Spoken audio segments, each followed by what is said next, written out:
বাবা থাকো, আমি বন্ধুদের সাথে খেলতে গেলাম। বাবা সাবধানে যাস, আর কারোর সাথে মারামারি করিস না।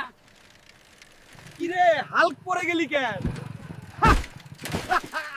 তোর সারা জীবন এই ভাঙা সাইকেল চালাতে হবে।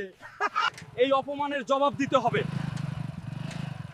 কিন্তু বাবার তো সামর্থ্য নেই বাইক কিনে দেওয়ার। আমারই কিছু একটা করতে হবে। আমাকে প্রচুর পরিশ্রম করতে হবে, আরো কাজ জোগাড় করতে হবে আমাকে। আর মাত্র কয়টা আছে? এগুলো তাড়াতাড়ি সেলাই করে আমাকে দুপুরে অন্য জায়গায় কাজ করতে হবে। সারাদিন মাত্র 1000 টাকা।